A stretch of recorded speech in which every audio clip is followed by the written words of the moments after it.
Just bring up my slides here.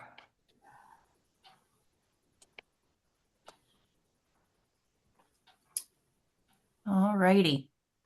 Well, hello, everybody. Welcome to the basic nutrition class that I will be teaching. I've taught this one before, just one time. This is a little bit kind of reworked, but you may be familiar with some of this information from previously. So Okay. let me just see here. Welcome. So glad to have you all attending today. So my name is Sanara, or Sai for short. Let me just close this down here. Oops, it didn't work.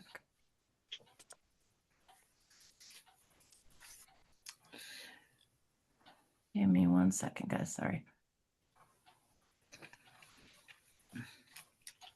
Okay. Nope.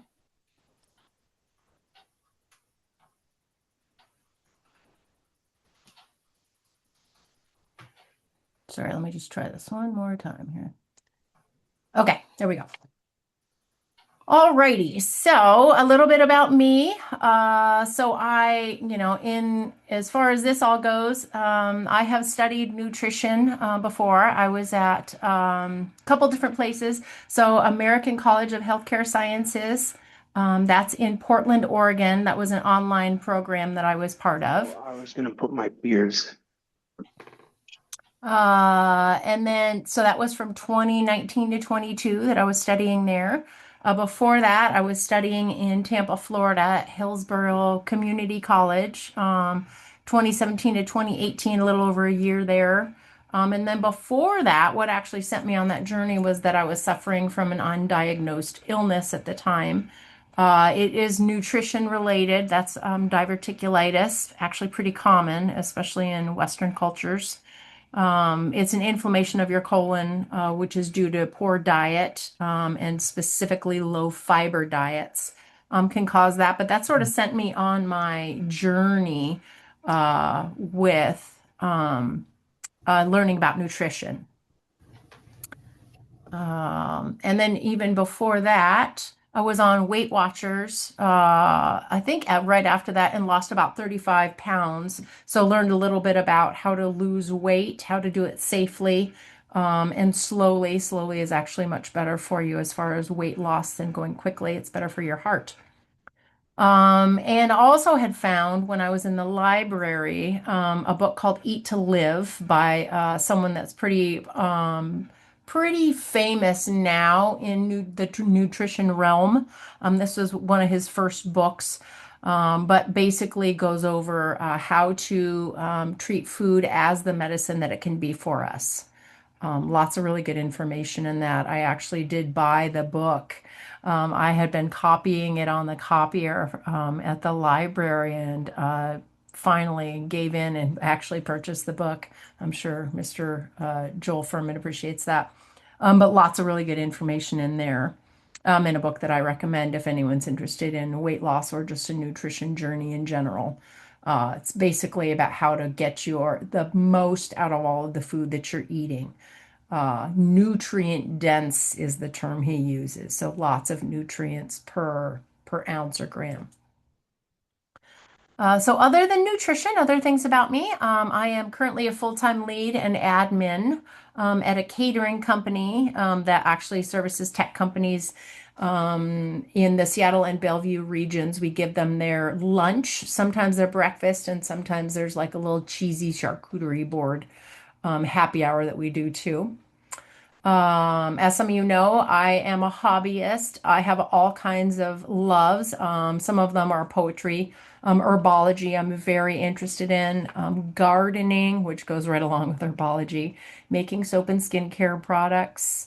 Kind of more recently, I've gotten into like painting, all kinds of different crafting, making jewelry, working with epoxy and paint pouring. I also have been enjoying drawing. Photography has been a long time love of mine.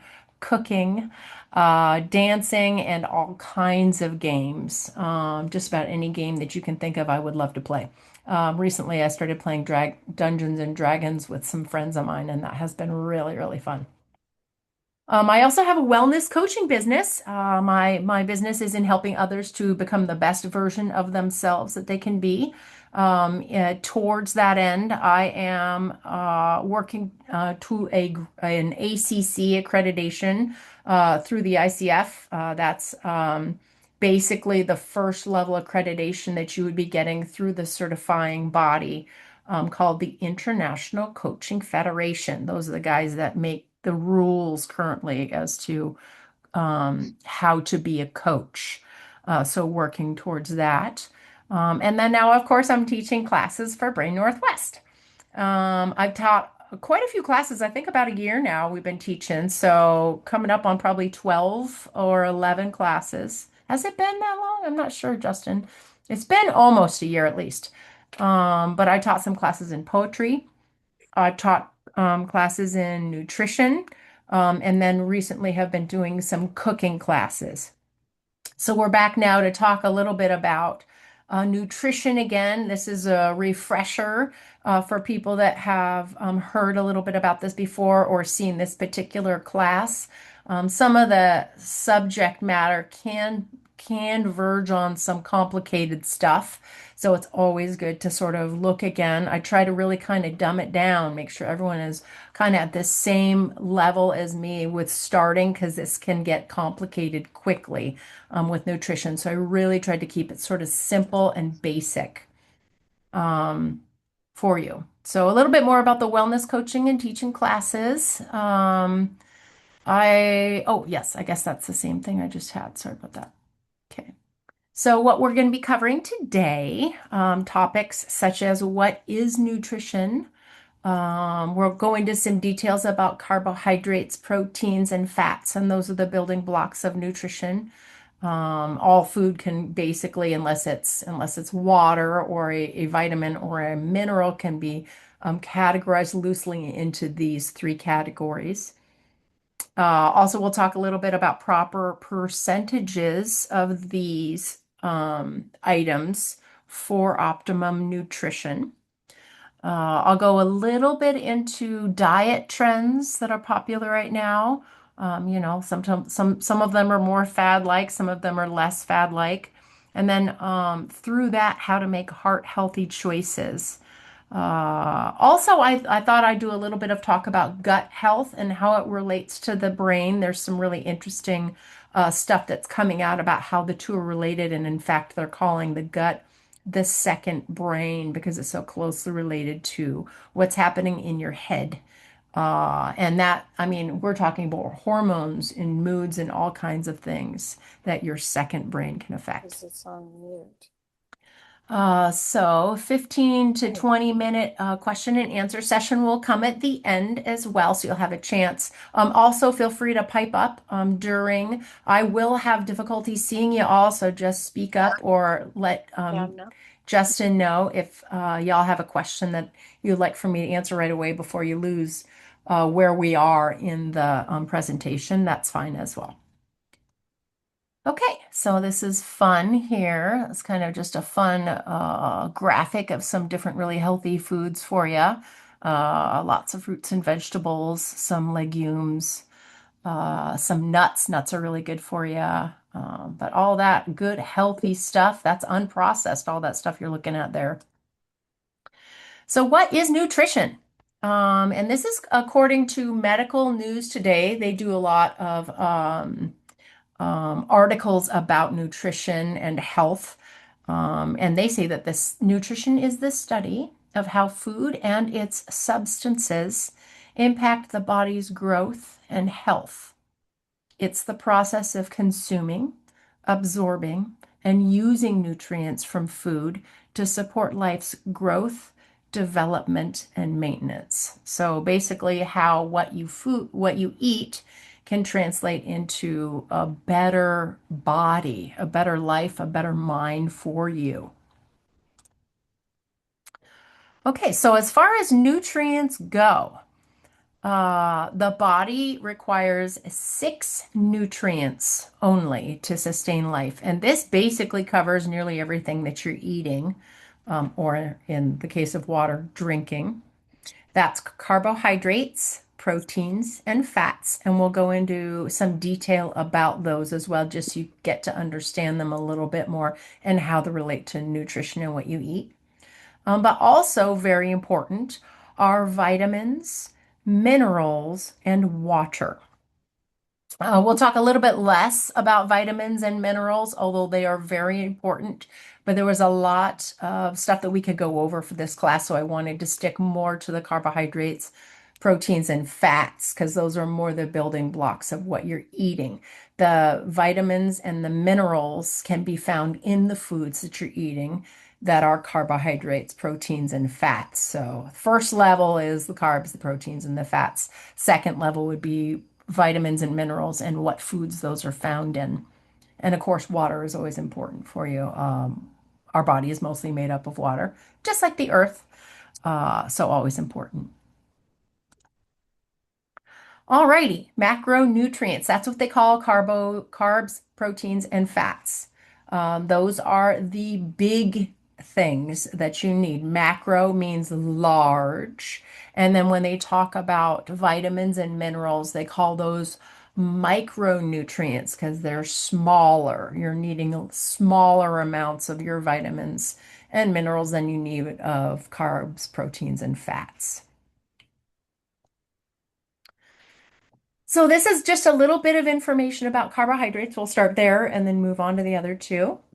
There's a lot of information here, guys. Don't hesitate to look back through these slides. I don't want to overwhelm anyone, but I also didn't want you to lose out on any great information.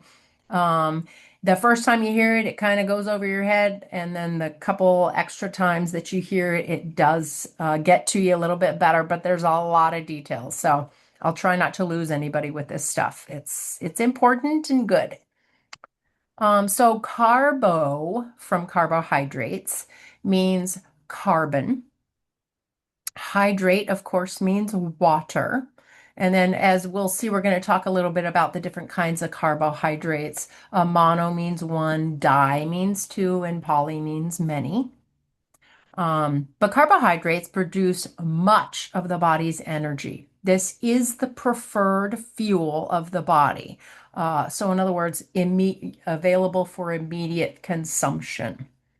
That's what carbs are. It's your first place your body is going to go to when it needs energy are the carbs that you're eating. And we'll go into a little bit more detail about what carbs are. Sugars, starch, and fibers are the subcategories of that. There's lots of different kinds of sugars. Those are all carbohydrates, all kinds of sugars. So you can eat a carb and it does get translated into sugar in your body. That's why it's energy, basically. Um, so you can have monosaccharides, you can have disaccharides, and you can have polysaccharides. You can also have a couple different other things that are carbohydrates. But the more important ones are the mono, di, and polysaccharides for our purposes. We'll talk a little bit about these others though. So mono and disaccharides are considered simple sugars. They're most easily broken down into energy in the body. So these monosaccharides are single sugar units as noted by the mono. That's glucose, that's fructose, and that's galactose. A couple of these you may have heard of before. The polysaccharides are going to be larger chains of sugar units. That would be glycogen, starch, and fibers. Glycogen is a highly branched form of glucose. It is also found in the in the liver. So that is stored in animal muscle, but also in our livers. So as we were talking about before, so glucose is your blood sugar. If you hear about people talking about, I've got high blood sugar or low blood sugar, that's your glucose level, the blood sugar in your blood. Fructose is anything with OSE on the end is a sugar. So fructose is sugar from fruit. So if you eat an orange or an apple, that's what you're going to be getting are those sugars. That's fructose. Galactose we'll talk a little bit less about. It starts to get more complicated here, but it is a part of the milk molecule. So it's lactose and galactose, I think is what that is. They are both important and they're actually considered to be milk sugars. They're less abundant than fructose would be, generally speaking. It's just going to be a little bit of sugar per like glass of milk. Again, to talk about energy producers, carbohydrates. So disaccharides, those are double sugar units. That's going to be sucrose. That will be a lactose, which is the other part of the lactose molecule, and maltose. So sucrose, OSE, denotes a sugar. That's table sugar. It used to be made from cane, sugar cane, and now it's more frequently made from beet sugar or beets. It's a little bit easier to extract the sugar, I think, from beets than it is for the sugar cane. So they've moved, by and large, table sugar is generally from beets these days. Lactose, the principal carbohydrate of milk or milk sugar. And then maltose. This is actually a plant sugar, also less in abundance than sucrose. Um, and then polysaccharides, we've talked a little bit about. That's chains. That's when we're looking at the molecular level of carbohydrates, and these are long chains. They're going to be harder for our digestive systems to break apart. That will be glycogen, starch, and fibers. We talked a little bit about the glycogen already. But starch is long and can be straight or branched chains of hundreds or even thousands of glucose units. So far removed from the monosaccharides and polysaccharides that we began to speak about. So this is your basic starch. This is anything that's starchy. This will be potatoes, wheat, any form of wheat, really. Yams, because those are a potato. Beans and peas, those are carbohydrate in nature as well. So when a person eats the plant, and then your body takes it and splits it up, the starches up into glucose units and uses the glucose for energy. So that's where our energy comes from.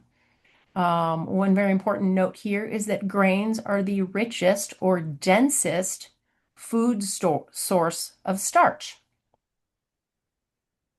Fun little graphic there for you. All right, and now to talk a little bit about fiber. So dietary fibers are going to be the structural part of plants. Nothing that you can see with the naked eye, but it's what holds your plants upright and taut. If you're into gardening or if you've got plants at home, that's part of the reason that your plants don't flop over on the ground, but rather stand straight up, is the fiber in it. So that can be fruits, vegetables, legumes, and legumes are peas or beans, and then also whole grains. They also do have glucose, but it cannot be really accessed by the human body as well. So even though it does have glucose, we don't really refer to it as the sugar. It's more the fiber that we're getting as far as nutrition goes. Also worth noting, some fiber is considered a resistant starch, which may escape digestion entirely, but are important. So these are things that go in your body just the way they come out. I don't mean to be gross, but those are good for you. Those things are great. They help to move all of your waste through your body safely. And then with fiber, that also helps to release waste out of your body well. Alrighty, so more about carbs. This is about whole grains, and I really like this graphic because it does start to explain what's happening here. So whole grains, that's the whole thing here. The hull, the bran layer, the endosperm, and the germ. You see, there's lots of layers to this. This would be sort of like the inside of that wheat that we'd seen a couple graphics ago. This is what this would look like on the inside. So when they're making, say, white flour, they're removing the rice hull. Oops, pardon me. They're removing,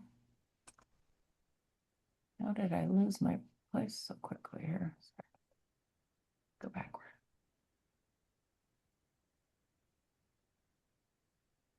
As I go all the way through. Hang on one second, guys. Oh, I lost myself. It must be going on.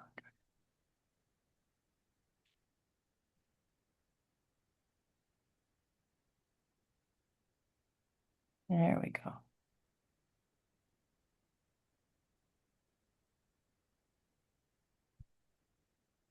This is a quick version.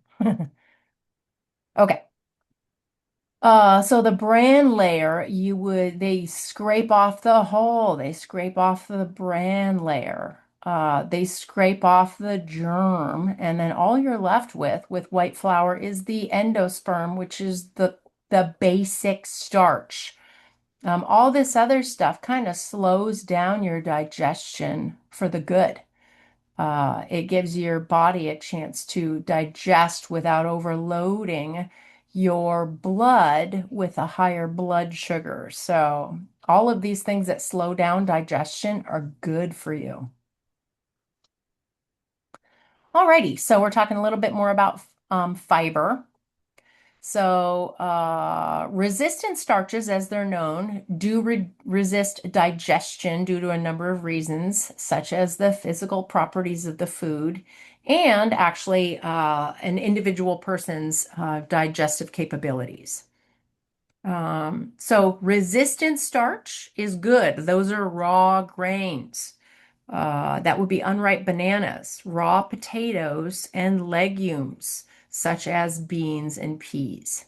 Most important here is that eating resistant starches can support a healthy colon. So that's all good stuff. It doesn't sound like good when they describe it, but that is all great. You want food to sit in your gut for a while. You actually want some fermentation to take place because that's what will help your gut microbiota to increase. So just a little bit of information about that.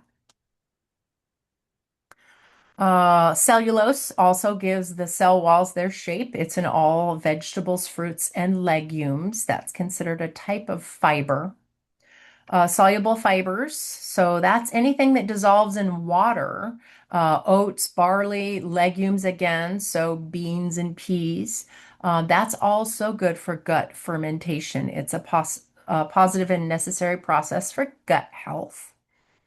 The thing about soluble fibers, if we can talk about for a moment, is think about oatmeal. If you've had oatmeal before, you make it fresh and then you let it sit on the counter for a minute and you come back and it's kind of almost gluey.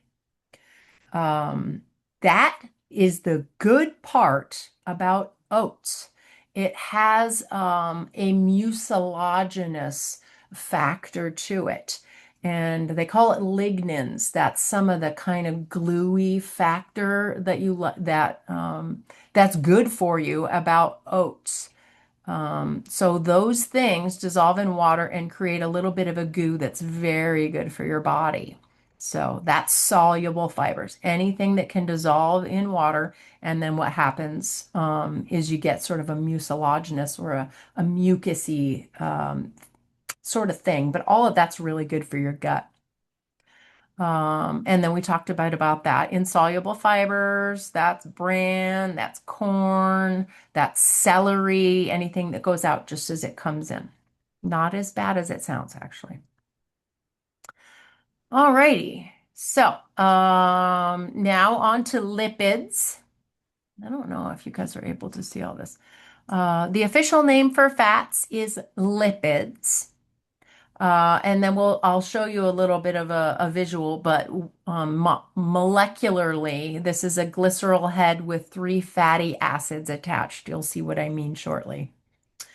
So whereas carbohydrates are a really quick, easy, accessible form of energy, lipids or fats are going to be a more prolonged energy source, more than carbohydrates are. So if you haven't eaten breakfast and you're using a lot of energy, your body, because it doesn't have carbohydrates to pull from, will pull from the fats that you have stored in your fat cells.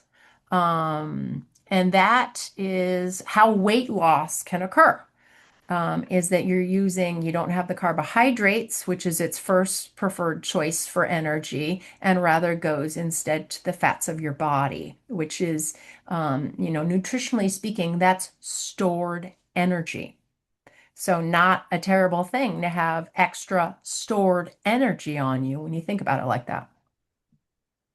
The fat stored in fat cells does supply 60% of your body's ongoing energy. And this means like when you're sitting down, when you're resting, if you're taking a little nap, you still have to use energy to pump your heart and breathe and all of these things. This is all being You don't want to hear it, I can put the earbuds in. done through You don't mind? through the fat Well, I think I of already the know body. that, but it's a support group for stroke people. Alrighty, and lipids I and listen. fats here. It's my Like I say, the primary form of stored energy. Nearly, as we're all aware, this is unlimited weird. capacity to store Yeah. fat in the body. I have As fat is on your body, it's called adipose tissue. So that means the same thing as fat. Sorry, could somebody please Uh, mute Sue? Yeah, Thank you. Oh yeah, so you learned all about this. the adipose tissue I'm listening, but hey there. serves to. Can somebody mute themselves, please? I know, sometimes you have to hear it. You not Hey, I'm sorry about this. Can somebody mute themselves? understanding it. You have to hear it a few times. Sorry. I feel like that people Sorry, one Nope. second. Okay. Yeah, Figure out how to get this person muted. see what to do. I might be able to do it. I don't know. Nope. Okay, hopefully, I think it's quiet Some now. of Okay. people in my family are Okay, diabetics. hey, So I'm always trying to understand like how much carbs they can eat. The host or Oh co-host my should be gosh. able to mute any participant. You know.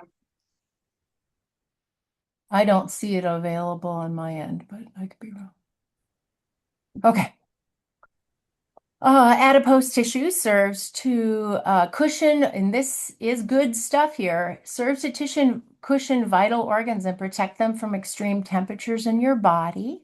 And are the major component of cell membranes. So important. You don't think about the aspects where fat is an important aspect of your body, but is very important.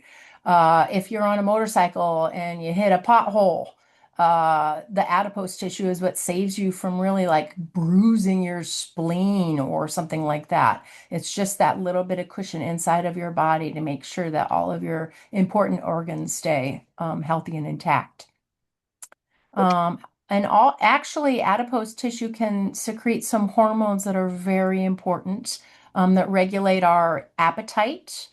Two hormones in particular, one is leptin and one is ghrelin, and one helps you to feel hungry and the other helps you to feel satiated. So all of that is stored in your fat cells. All righty. Lipids and fats continue. This is the glycerol head here, molecularly speaking, with the three fatty acids attached. That is a very close up of what our molecules, fat molecules, look like is right there. So when we're talking about fats that we're eating, There's two basic kinds. One is saturated fats, and those are all nearly solid at room temperature. So that's our butter, our lard, the fat on a steak, yeah, like bacon fat, anything that when it's room temperature is solid. That's the easiest way for you to know it's a saturated fat. Those are kind of the worser of the fats. It's known as LDL, which I always remember as you got your HDL and your LDL. You want to keep your LDL low and you want to keep your HDL high. So the unsaturated fats, these are the ones that are better for you nutritionally speaking. Fats are important in our body. If you didn't have them, there's a lot of things you wouldn't be able to do. You wouldn't be able to go over a pothole, for example. But they're important in a lot of different ways. So you still want fats, olive oil, avocado oil, vegetable oil, nut oils in general are really good for you. Good fats, they call them. I think there was a little while where avocado oil and avocados were vilified. They weren't considered to be very good because they were fat, and fat's bad for you. But they've come back around, and now they understand that it's important for you to have fats. The more important thing is what kind of fats are you ingesting? So these unsaturated fats are way better for you than anything that's solid at room temperature. You can just imagine what that would do to your arteries, right? Not good. Clog them probably. Alrighty, so we'll talk a little bit more about lipids or fats. Trans fatty acids, again, we're getting kind of on the more complicated ends of things, but this will help you to understand a little bit more about the nutrition aspect.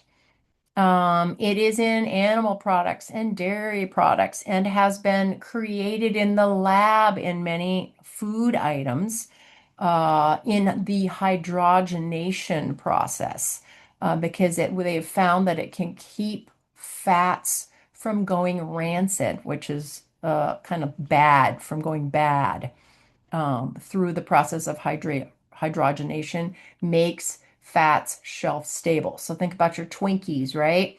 They've got a little bit of trans fatty acids in them, which are keeping all like that gooey stuff in the middle. It's hydrogenated, and that's what makes it shelf stable and not go bad. So shortening, desserts, fried foods can be hydrogenated, and they have been shown to have a bad effect on the fats in the blood. Not good. You do not want trans fatty acids if you can help it. It's in a lot of foods, especially processed foods these days, and especially in anything that's shelf stable. That's where you find these. But this is some margarine rather. And that's probably got a little bit of hydrogenation in it as well to keep it from going rancid. Now we're going to talk about some of the good fats. There's a lot of good fats. It's been separated here, the two good kinds that we want, into linoleic acid and linolenic acid. So basically, you've probably heard about omega-6 fatty acids and omega-3 fatty acids. One is good, one is okay. What you want is the omega-6s. Um, so the I'm sorry, what you actually want is the omega-3. So fish oil, flaxseed, chia seed, walnuts. These are some really good sources of linolenic acid, the omega-3s. And also you can find them in some green leafy vegetables as well. So both of these are good. They're both shown to protect against heart disease, just in different ways. But the omega-3s is the one they talk a lot about. And here's a little graphic for you with some of our linolenic and linoleic food sources.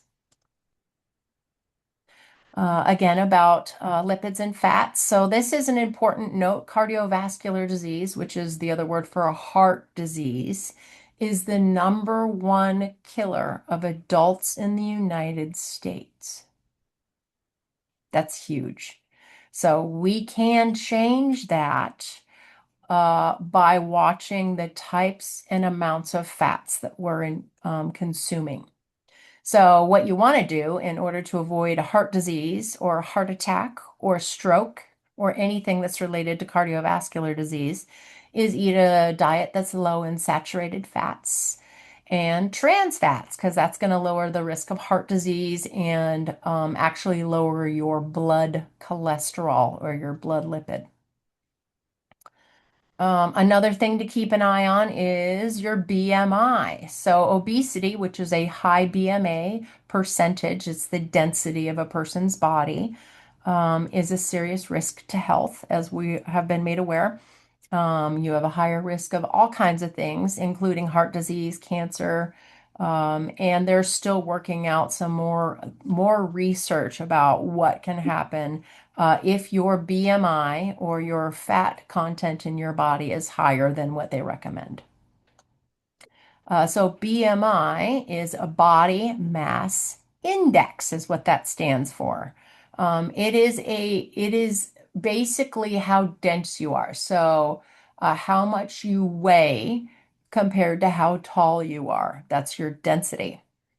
So they do calculate, there's a way to calculate it. There's actually lots of calculators that you can find on the internet that'll give you, this is how tall, this is how much I weigh, this is my BMI. So percentage wise, if you are below 18.5 on your BMI, that is underweight.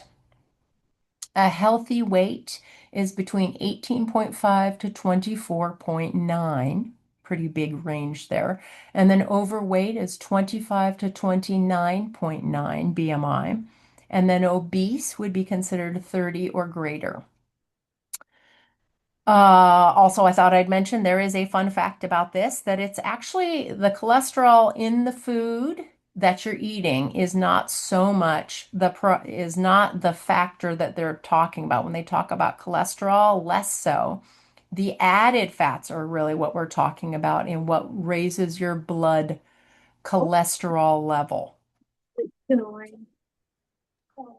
Alrighty, so proteins now, we'll talk a little bit about that, quote unquote, of prime importance. So more complex in structure, function, and variety than carbohydrates or lipids. They contain more than, and this is what on nutrition. It's just a webinar. I'm just gonna proteins stop. are made up of. So 20 different amino acids made up of protein.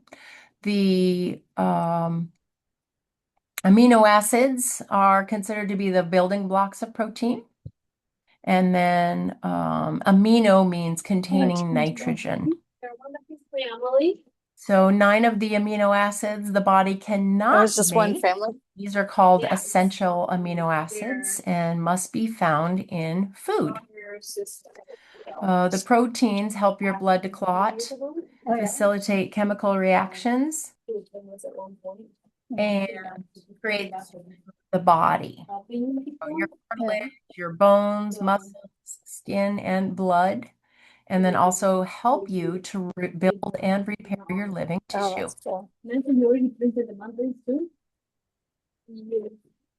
So when proteins are eaten, they get broken into amino acids in the body. It's pretty neat to hear about this and see this, but a lot of these are continuously built up and broken down.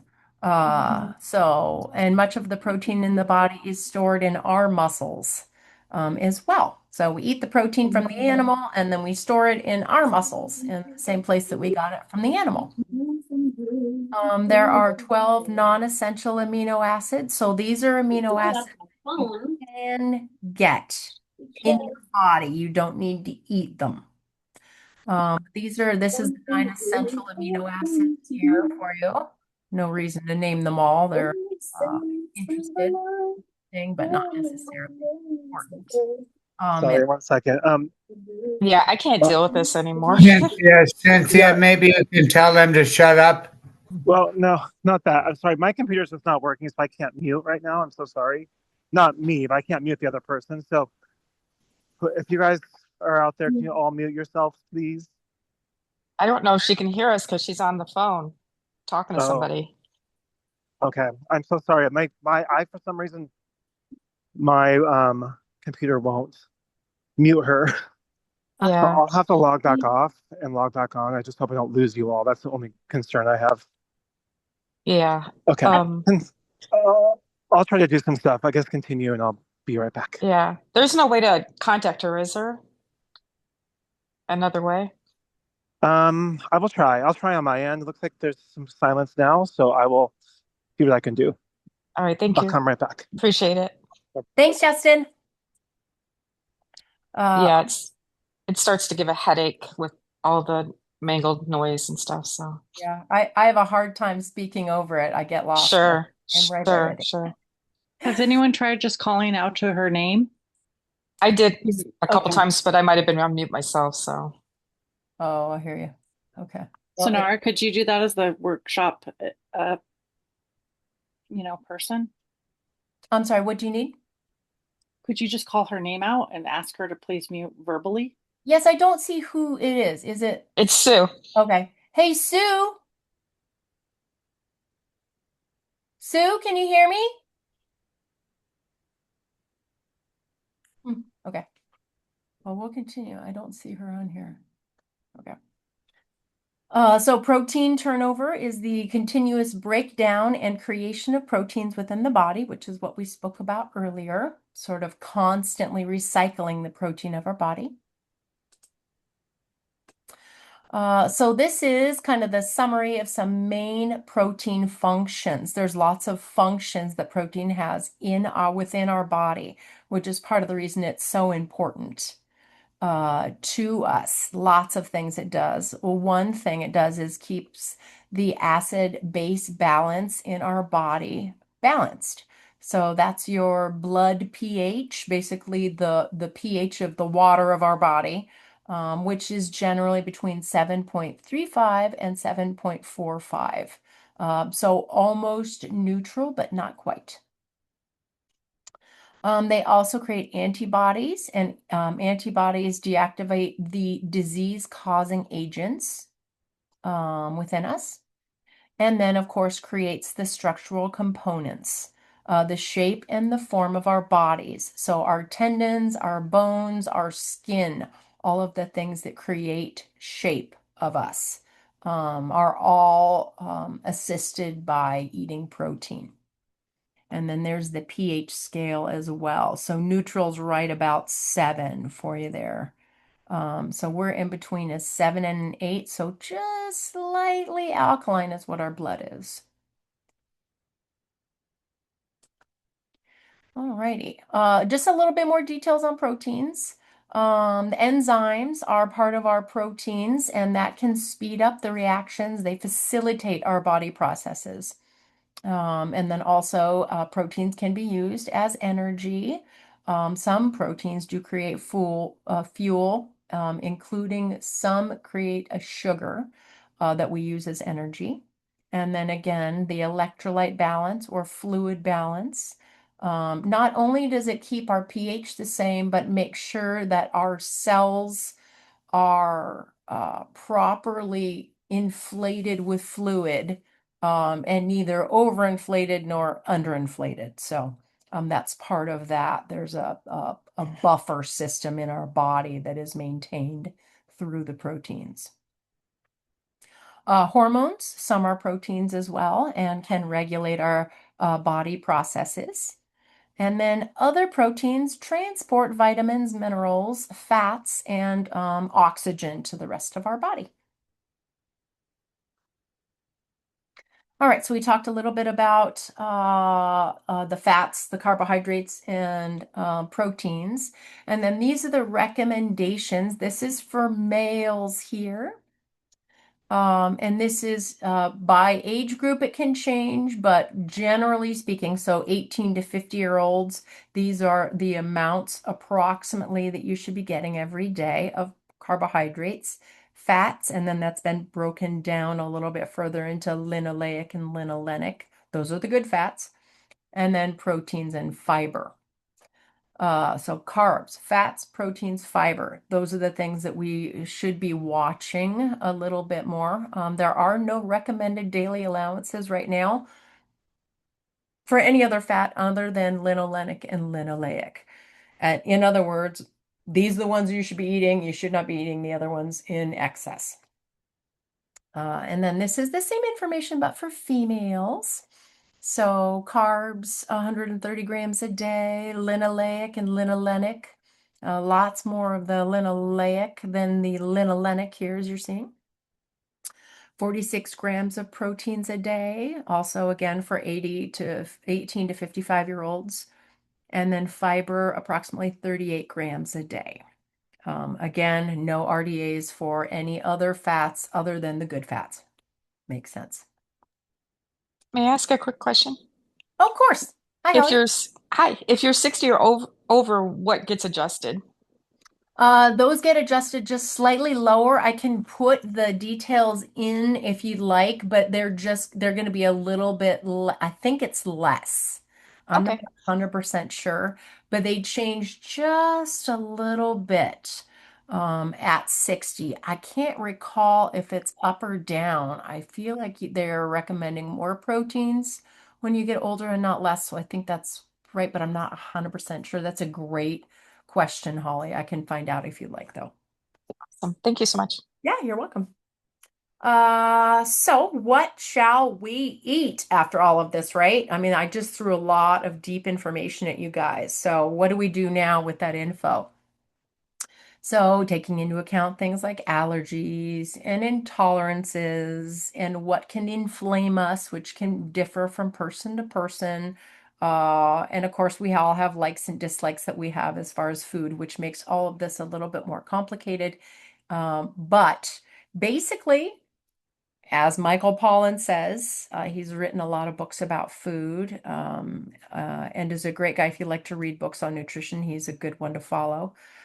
He wrote In Defense of Food. He also he wrote The Omnivore's Dilemma, as well as I think a couple other great books. But he writes, eat food, not too much, mostly plants. And I love that. If we can remember that, we'll be in good shape.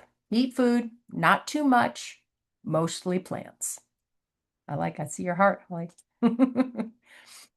So Dr. Furman wrote in his book that we ought to, and this is his idea, so we can take from a lot of these different diets that we're hearing about and see what works for us. This generally has been sticking though. This guy's been around. This book is probably 15 years old, if not older. And this is all still very pertinent information that he says in order to avoid disease in your body, if we derive only 10% of our dietary intake from non-plant-based sources, we can avoid things like cancer, cardiovascular disease, diabetes, for example. So that means 90% vegan, 10% of some kind of animal protein, whether it be butter, milk, or meat, or something else entirely. Furman goes on to say that the reason meats are not good in higher doses is because it overloads our body with toxic stress. Another note, as we're talking about diet choices, I know a little bit about this, but Weight Watchers has now begun to let you have all of the fruits and vegetables, even if it's highly sugary, even if it's got some fat to it, like an avocado. Those are all free. They want you to eat those. What costs the points in Weight Watchers these days are the carbs, especially empty carbs, where you're having just the white, just the endosperm or whole, like I should say white bread, not whole grain bread, for example. Rice, noodles, anything that's processed, that's where your points come in with Weight Watchers. And of course, the oils as well. Many of the other weight loss apps are very similar. I did join Noom for a little while, so I can verify that as well. But they're all basically saying the same thing. Eat food, not too much, mostly plants. So what we're seeing in general with the diet trends that are sticking around, not the ones that are sort of short-lived and they're realizing are unhealthy, heavily plant-based diets are at the forefront for many of the diet trends right now. Um, so eat the most nutrient-dense foods that you can in all food groups. Consume less solid fats. That would be less of the saturated fats. And then eat smaller portions. These are things that we're seeing through all of the diets, overall trends of them. And then, as always, you'll want to check nutrition facts. If you're buying food that is packaged, it means it has been processed, which is okay. We are in America and that's how it goes. I love my processed foods as well. But looking at the nutrition facts can be very helpful. You'll see, gosh, this is really high in salt, or this is double the amount of carbohydrates that I should be eating for one meal, or something along those lines. Also, you want to look when you're looking at nutrition facts on the serving size. It's like when they say that a serving size for a Snickers bar is half of a bar. That's tricky. Who's going to stop after half of a Snickers bar, right? So it is worthwhile to look at what they think is a serving size. Sometimes they say a serving size is unrealistically large or unrealistically small. So good to check that. The other stuff you want to think about is choosing whole grains and breads. Other flavorings for your food, like spices. I love using spices like lemon and lime zest, juice or wine or broth, rather than maybe salt.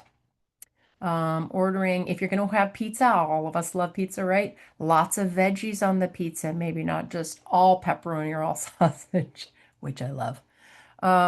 Trim fat from meat and poultry when you can.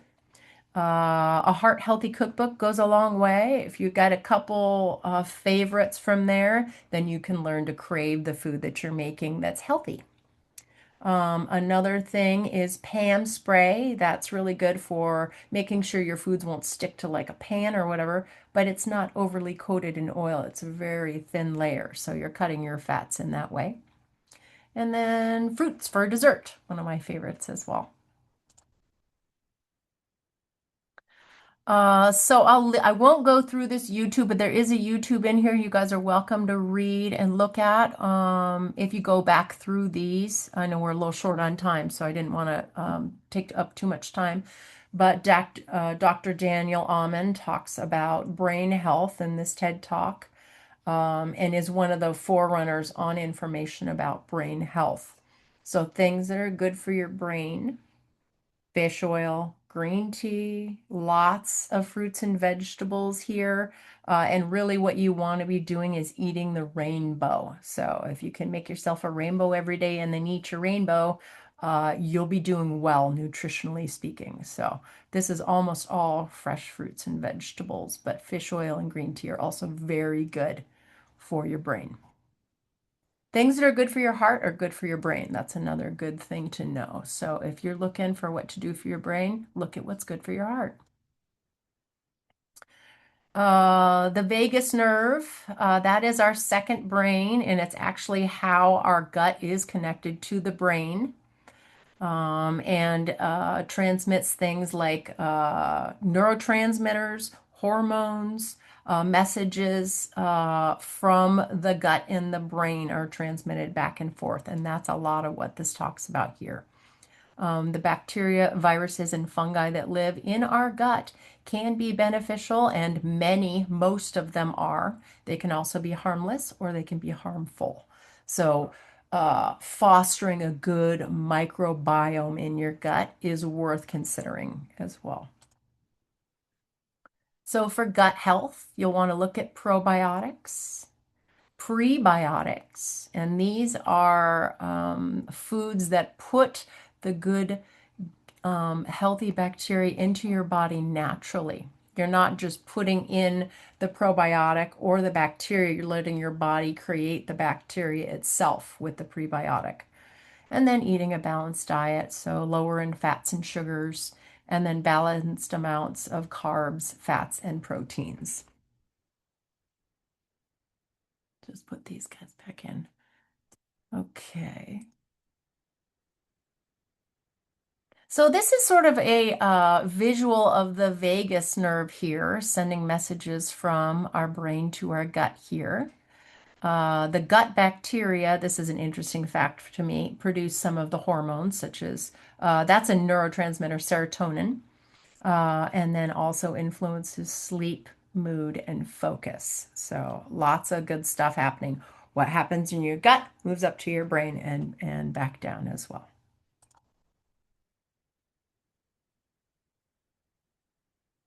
A little bit more information on the gut-brain axis here. Influences weight, our bowel movements, nutrient delivery, and microbial balance. And then the gut-brain axis also influences our neurotransmitters, our anxiety levels, our mood, and our behavior. So here are references. A lot of the information that I've got is from a book that I used in school, Nutrition and Diet Therapy. But here's all kinds of other interesting sources for you. The best sources of protein, some good stuff, gut-brain connection. So lots of good stuff in here if you want to poke around a little bit. And now I know we're a little short on time, guys. Do you have questions? I see there are some in the chat. Let's see if any of these are. I can't remember. Do you do a handout packet that you email us? Do you guys? I can't remember if we do on this one. Yes. Justin's going to send you the slides, I believe. Awesome. Thank you. Yes. And then I'll Okay. also send out a summary of everything that Sai talked about. Yeah. That's awesome. Thank you. And then also you'll want to share any of your feedback with Justin too that you've got on this. We can make sure we get, if you've got stuff that you'd like for us to go over next time, or if you felt something was missed, please let us know as well. Hi, thanks. My name's George. I just wanted to tell you that I thought it was a great class, a refresher. I struggle after a traumatic brain injury with gut health, and I get sick to my stomach and can't eat, and stress is hard to manage, which then causes you to not eat, and it's a really vicious cycle. It is. It is. Thank you for that feedback. I really appreciate it because I wasn't sure if that was going to land with anyone. So thank you so much for giving a little feedback about that. Yeah, thank you. Yeah, you got it. Good luck. Any other questions? Hi, this is Jessica. I was curious, I know beans and protein and peas are good sources of protein and fiber, but what do you do if you don't like beans? Well, the one thing that you can do, I mean, there's a couple of different legumes that are not beans. I know a lot of people just don't love beans. They don't digest well. It can give people trouble. I'll tell you one thing that I've been doing. If you don't like beans because of the flavor, I'm not sure if this will help you, but if you don't like it because it hurts your belly, one thing that I do is I add kombu, Kombu. It is a seaweed, and I put it into beans that if I'm making beans from scratch or somewhere, you can add that and it makes the beans more easily digestible. It adds some natural salts that kind of help to break down the some of the tougher outer parts of the beans that give people trouble. The other thing I do is see if you can sneak a little bit in here and there. See if you can find a bean that you find friendly. I'm particularly fond of chickpeas. So, for example, I'll throw just a couple chickpeas into a salad. Maybe you don't want a whole mouthful of chickpea, but a little bit can go a long way with that. And then any other legumes that are not beans. So, if you like split peas, they're close to beans, but they're not beans, and maybe that could be a good source. But I would look into other sources. So legumes you may want to look into rather than beans per se.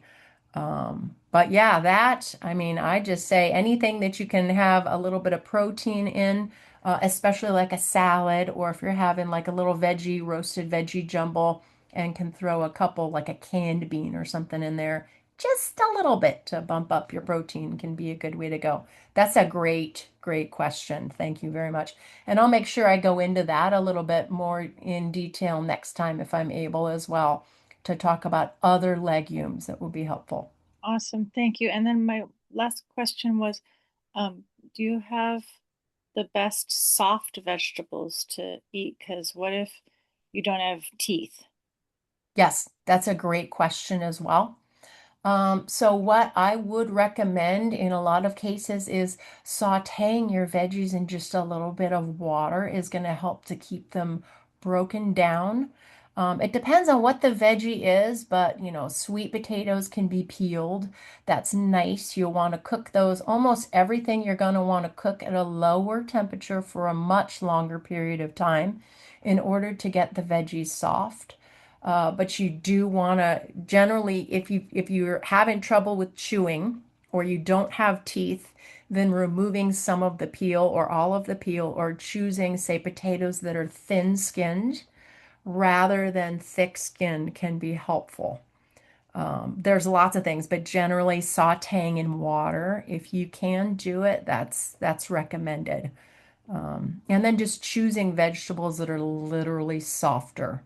So that would be like a zucchini, or an eggplant, or something of those natures where it's not real hard to chew on. Sometimes seeds, say in a zucchini, the seeds can bother you, in which case you can just scoop out the middle and just, peel it and then just use the parts of the vegetables that don't bother you. Any way to get a good vegetable in you, I highly recommend. And if it's too tough, move on to another vegetable or another version of the vegetable or cook it in a new way. Okay, great, thank you, because sometimes swallowing can be a problem. Sure, absolutely it can. For me too. Any other questions I can answer?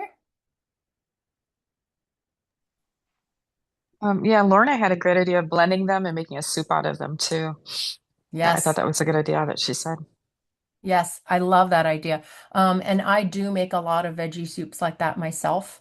It's another way to really watch your fat intake, because you don't generally need very much oil. You can saute a little bit of vegetable and then add a whole bunch of broth.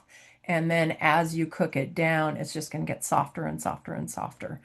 There's lots of things you can do with that. You can kind of futz a little bit with the just your level of chewiness that you want or digestibility.